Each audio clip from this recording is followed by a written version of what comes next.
una tremenda bendición estar con ustedes, hermanos, una vez más, compartiendo la palabra del Señor. Y vamos a tener listas nuestras Biblias aquí en el Evangelio de Marcos, capítulo 1, que es nuestro pasaje base. Y siempre, hermanos, cuando hablamos de los principios tienen una gran relevancia cuando se habla de un discurso, cuando la manera de comenzar un discurso, la manera de comenzar un libro es muy importante. Se ha dicho por los oradores y por la gente, los expertos en comunicación, que lo que se dice y cómo se dice al principio, o lo que se escribe y cómo se escribe al principio, tiene gran relevancia entre si nosotros vamos a seguir teniendo la audiencia o no. Y este pasaje del Evangelio de Marcos, hermanos, inicia justamente con estas palabras: principio del Evangelio de Jesucristo. Hay una palabra que resalta aquí, hermanos, que es la palabra evangelio. Esta palabra, hermanos, justamente la introduce Marcos, guiado por el Espíritu Santo, para marcar el inicio de lo que el Espíritu Santo le guió para hablar acerca de este mensaje glorioso de el nacimiento, vida, muerte y resurrección de nuestro Señor Jesucristo. Esta palabra evangelio, hermanos, se utilizaba ya en medios no religiosos, en ambientes no religiosos en la antigüedad. De hecho, en medio de los grandes emperadores, a través de sus heraldos, los emperadores comunicaban al pueblo su evangelio. Generalmente se referían a el buen mensaje. Ya hemos dicho en otras ocasiones, hemos comentado con ustedes que esta palabra se compone de dos raíces griegas: eu, que es un adjetivo que significa bueno o bien, y angelus, de donde viene la palabra ángel, que significa mensajero, en este caso mensaje. Tomando estas dos palabras, entonces, buen mensaje significa evangelio, o buenas noticias. Los reyes utilizaban esta palabra para comunicar, les decía, a sus súbditos el buen mensaje real. Generalmente una victoria, una conquista de un territorio en tierras lejanas. Puede ser también algún acontecimiento relevante en la familia real, como el nacimiento de un integrante, una boda, etc. Iba el heraldo llevando el evangelio del emperador. También la audiencia judía no estaba del todo desconectada con esta palabra, ya que en la traducción que ellos tenían al griego de lo que hoy conocemos como el Antiguo Testamento, hermanos, la Septuaginta, esta palabra ya aparecía en varios pasajes del Antiguo Testamento. La traducción es evangelio. Marcos, quien escribe bajo el testimonio, la enseñanza y la autoridad apostólica del apóstol Pedro, hermanos. De hecho, el apóstol Pedro en una de sus epístolas se refiere a Marcos como mi hijo. Marcos era un colaborador de los apóstoles, lo vemos en Hechos, colaborando en su primer viaje misionero con el apóstol Pablo y con Bernabé. Y después, en el segundo viaje misionero, hay una disputa entre Pablo y Bernabé justamente por Juan Marcos, quien Pablo no estaba dispuesto a llevarlo, y Bernabé, que era tío, por cierto, de Juan Marcos, insistió en que sí lo acompañara. Hubo tal disputa tal manera que Pablo y Bernabé se separan. Pero el mismo apóstol Pablo se refiere a Marcos en sus epístolas como alguien útil al ministerio. Marcos fue restaurado. Esa situación de quizá temor que experimentó en el primer viaje misionero, Marcos entendió que la obra de Dios tiene desafíos. Por lo tanto, vemos a Marcos siendo un elemento importante en la vida y ministerio del apóstol Pedro. Y este evangelio se escribe en la ciudad de Roma. La mayoría de los maestros coinciden en que se escribe en Roma para los romanos, para creyentes romanos, principalmente gentiles. Entonces, tengamos esto, hermanos, en mente como la audiencia original. Marcos presenta al Señor Jesucristo como el siervo sufriente. Ese es cómo guía el Espíritu Santo a Marcos. Marcos presenta al Señor Jesucristo como el siervo del Señor. Un título mesiánico, hermanos.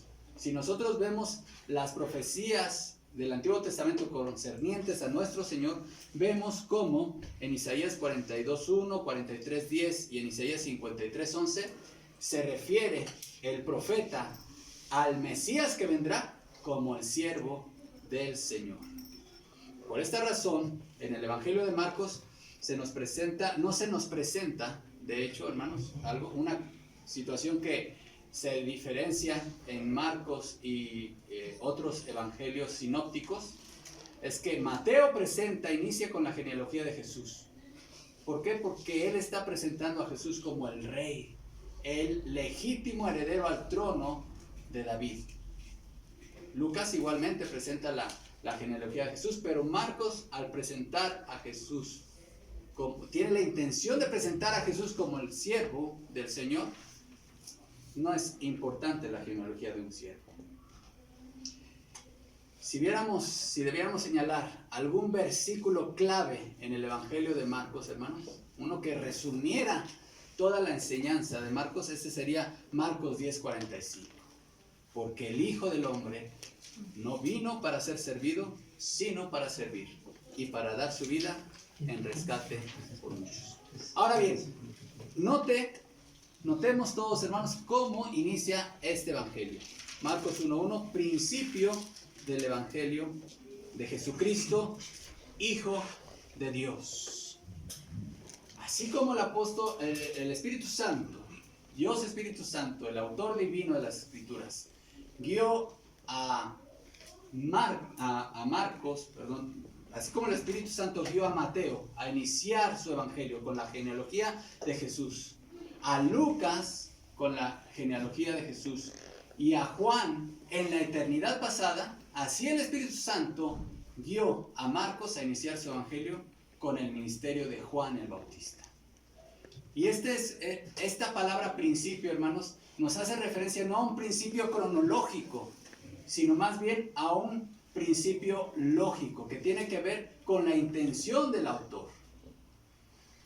¿Cómo inicia este Evangelio, hermanos? Con el ministerio de Juan el Bautista. Y quiero compartir esta mañana con ustedes, hermanos, dos maneras, dos evidencias de que estamos viviendo el Evangelio del siervo del Señor. Dos evidencias de que estamos viviendo el Evangelio del Señor. Y es que el Evangelio, hermanos, es un buen mensaje, una buena noticia que no solamente es para ser creída, sino también para ser vivida, para ser practicada.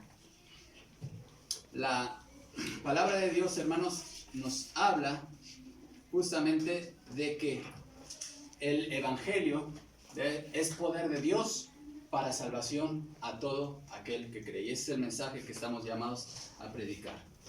En primer lugar, hermanos, la palabra de Dios nos dice en este pasaje, principio del Evangelio de Jesucristo, Hijo de Dios, como está escrito en Isaías el profeta: He aquí, yo envío mi mensajero delante de tu faz, el cual preparará tu camino delante de ti. Voz del que clama en el desierto, preparad el camino del Señor, enderezad sus sendas. Bautizaba Juan en el desierto y predicaba el bautismo de arrepentimiento para perdón de pecados. Y salían a él toda la provincia de Judea y todos los de Jerusalén, y eran bautizados por él en el río Jordán, confesando sus pecados.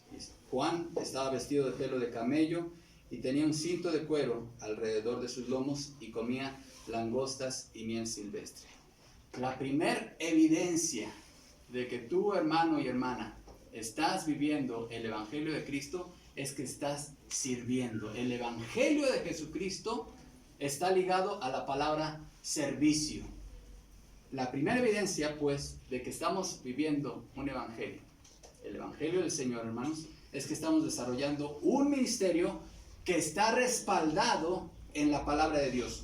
Note esta palabra, cómo inicia el versículo 2, hermanos. Esta palabra "cómo" nos conecta con el versículo 4, con la palabra bautizaba. ¿Cómo bautizaba Juan el Bautista? como fue profetizado por Isaías el profeta. Ahora, aquí son dos citas, hermanos. Se cita a Malaquías 3:1 y a Isaías 43. Y es correcto, hermanos, que aunque aquí se hace referencia solamente a Isaías, era una costumbre que cuando se citaba una cadena de versículos del Antiguo Testamento, se citaba únicamente a uno, aunque estuviesen hablando de dos profetas. Juan el Bautista, hermanos, no fue un profeta que se puso a sí mismo en el ministerio. Juan el Bautista fue alguien colocado ahí en el desierto, predicando y bautizando por la autoridad de Dios. Juan el apóstol en su evangelio, vemos hablando en Juan capítulo 1, dice, hubo un hombre enviado de Dios, el cual se llamaba Juan. Hermanos, cuando Dios llama a alguien a servirle, siempre da instrucciones acerca de cómo debe incursionar y cómo debe llevar a cabo la misión por la cual Dios lo colocó ahí. Simplemente voy a mencionar dos ejemplos, hermanos. En el caso de Josué 1, les invito a que vayan conmigo a Josué capítulo 1, versículo 8. Dice la palabra de Dios: nunca se apartará de tu boca este libro de la ley, sino que de día y de noche meditarás en él, para que guardes y hagas conforme a todo lo que en él está escrito, porque entonces harás prosperar tu camino y todo te saldrá bien. El servicio a Dios, hermanos, debe de realizarse, primeramente no es una iniciativa humana, la iniciativa siempre la toma Dios. Josué no se puso a sí mismo en el ministerio, Dios lo colocó en el ministerio. Pero Josué no había de desarrollar su ministerio con sus propios criterios, con su propia sabiduría. De hecho, Dios, ustedes conocen la historia, Dios le dio instrucciones a Josué totalmente fuera de lo que cualquier militar realizaría. Pero Josué tendría que ser obediente a la palabra de Dios. Nunca se apartará de tu boca este libro de la ley, sino que de día y de noche meditarás en él, para que guardes y hagas conforme a todo lo que en él está escrito. El siervo del Señor tiene un compromiso directo con la palabra de Dios, y Juan el Bautista lo tenía. Su ministerio había sido profetizado por Isaías y por Malaquías, pero también Juan estaba apegado a la voluntad de Dios en su palabra. Y a manera de ilustración, hermanos, puedo mencionar un ejemplo también del personaje bíblico, quien fue llamado por Dios para servirle como rey, pero no siguió los mandamientos de Dios.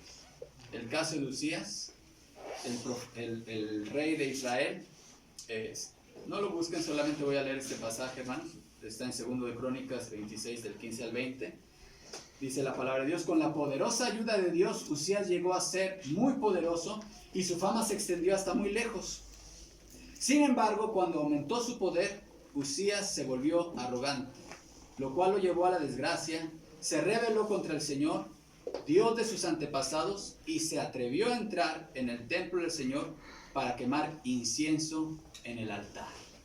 Detrás de él entró el sumo sacerdote Azarías, junto con 80 sacerdotes del Señor, todos ellos hombres valientes, quienes se le enfrentaron y le dijeron: no corresponde a su majestad quemar incienso al Señor. Esta es función de los sacerdotes descendientes de Aarón, pues son ellos los que están consagrados para quemar el incienso. Salga usted ahora mismo del santuario, pues ha pecado, y así Dios el Señor no va a honrar. Esto enfureció a Usías, quien tenía en la mano un incensario listo para ofrecer el incienso. Pero en ese mismo instante, allí en el templo del Señor, junto al altar del incienso y delante de los sacerdotes, la frente se le cubrió de lepra. Al ver que Usías estaba leproso, el sumo sacerdote Azarías y los demás sacerdotes lo expulsaron de allí a toda prisa. Es más, él mismo se apresuró a salir, pues el Señor lo había castigado. ¿Qué había ocurrido aquí, hermanos? Un rey se atrevió a hacer funciones de sacerdote y Dios lo castigó con lepra. otro ejemplo de alguien que se negó a seguir las indicaciones de la palabra de Dios, las instrucciones de Dios. Un ejemplo que ustedes también conocen, ¿no? Es el ejemplo del rey Saúl. En 1 Samuel capítulo 15 vemos a Saúl. Dios le da instrucciones a Saúl de que vaya y acabe con Amalek. Destruya todo, hombres, mujeres, niños, ganados, que no retome nada, no tome nada del anatema. Y sin embargo, Saúl le perdonó la vida y toma aún de ahí del ganado para ofrecer sacrificios a Dios. Samuel lo reprende y le dice estas palabras en el versículo 22. Y Samuel dijo: se complace Jehová tanto en los holocaustos y víctimas como en que se obedezca a las palabras de Jehová. Ciertamente el obedecer es mejor que los sacrificios y el prestar atención que la grosura de los carneros.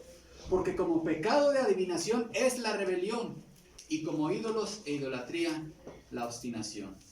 Por cuanto tú desechaste la palabra de Jehová, Él también te ha desechado para que no seas rey.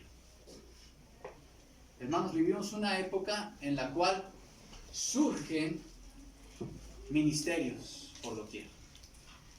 Surgen líderes, predicadores, maestros de Biblia, youtubers, jóvenes que con inquietudes y están siendo influenciadores en el medio cristiano. Dios sigue usando el mismo patrón. Dios coloca al ministerio a aquellos a quienes llama. Y a quienes Él llama, los capacita. Así como lo hizo con Juan el Bautista, lo hace actualmente, hermanos, con aquellos a quienes coloca de maestros de escuela dominical. Aquellos a quienes coloca como predicadores, como pastores, como misioneros, como evangelistas, Él los llama. Pero también, hermanos, si Dios te llama, a ti, hermano, hermana, como maestra de escuela dominical, en un ministerio dirigido, obviamente, a hermanas, debes de saber que Dios da instrucciones precisas para que lleves a cabo tu ministerio. En primer lugar, el Salmo 24:3, hermanos, si quieren ir conmigo. Uno de los principios grandes que da la palabra de Dios para servir al Señor, que encontramos en el Salmo 24:3. ¿Quién subirá al monte de Jehová y quién estará en su lugar santo? El limpio de manos y puro de corazón, el que no ha elevado su alma a cosas vanas ni jurado con engaño. Se requiere pues de un vaso limpio. Se requiere pues de alguien que haya sido limpiado y lavado en la sangre de Cristo. Alguien regenerado. Alguien que ha entregado primeramente su corazón al Señor. No te involucres en un área de servicio donde no estás seguro que Dios te llama. Pero también, hermanos, otra recomendación práctica de este primer principio. Ofrece y entrega tu cuerpo en sacrificio a Dios. Romanos 12, versículo 1. Sirve a Dios de acuerdo a tu don espiritual. En 1 Pedro 4:10 dice: cada uno, según el don que ha recibido, ministrelo a los otros como buenos administradores. ¿De qué sirve que me digas, hermano, hermana, yo tengo el don de enseñanza si no lo ejerces? Si no te capacitas, si no te preparas. ¿Sí? Cada uno, según el don que ha recibido, ministrelo a los otros como buenos administradores de la multiforme gracia de Dios. El criterio para servir, hermanos, no es el nombramiento, es el don espiritual. No es tampoco tu formación académica secular, es el don que has recibido por el Espíritu Santo. Otro principio para servir al Señor: hazlo todo para la gloria de Dios. 1 Corintios 10:31. Si pues coméis o bebéis o hacéis cualquier otra cosa, hacedlo todo para la gloria de Dios. Y también, hazlo todo para la edificación de la iglesia. 1 Corintios 14:26. Hágase todo para edificación. Y eso es un ejemplo que vemos en la vida y en el ministerio de Juan el Bautista, hermanos. Regresando a nuestro pasaje base, Juan el Bautista tenía un ministerio respaldado en la palabra de Dios. Incluso vemos el ejemplo que él utilizaba, porque ustedes saben que la palabra de Dios y el mismo Señor Jesucristo señaló a Juan el Bautista como aquel Elías que había de venir. Y hay una similitud incluso hasta en la apariencia y en el estilo de vida que tenían Elías profeta y en el que adoptó Juan el Bautista, ¿no? Hasta su vestimenta. Alguno pudiese decir que pareciese un tipo hipster, ¿no? Como los que ahora andan de moda, con barbas y ropa sencilla. No era alguien que buscara ropas espléndidas, como ahora se acostumbra en la actualidad. Y vemos pues a Juan el Bautista siendo un siervo de Dios apegado a la palabra. Pero un segundo principio que vemos, hermanos, es Juan el Bautista desarrolló un ministerio no para gloria suya, sino para la gloria de Dios. Leo el versículo 7. Y predicaba diciendo: viene tras mí el que es más poderoso que yo, a quien no soy digno de desatar encorvado la correa de su calzado. Yo a la verdad os he bautizado con agua, pero él os bautizará con Espíritu Santo. Hermanos, recordemos que Juan el Bautista era primo, según la carne, de nuestro Señor Jesucristo. Seguramente habían crecido juntos, se conocían, se ubicaban, pero él identificaba que él era el Hijo de Dios, era alguien más que un simple ser humano.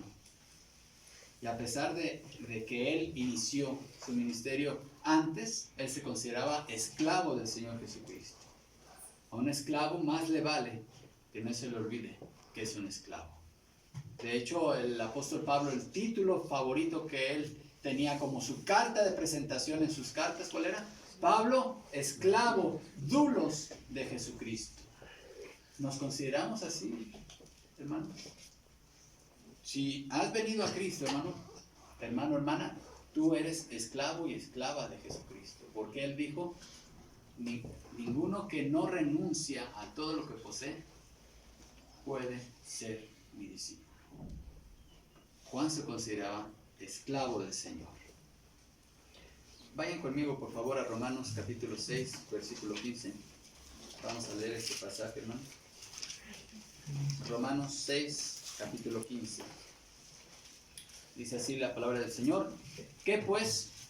¿Pecaremos porque no estamos bajo la ley, sino bajo la gracia? En ninguna manera.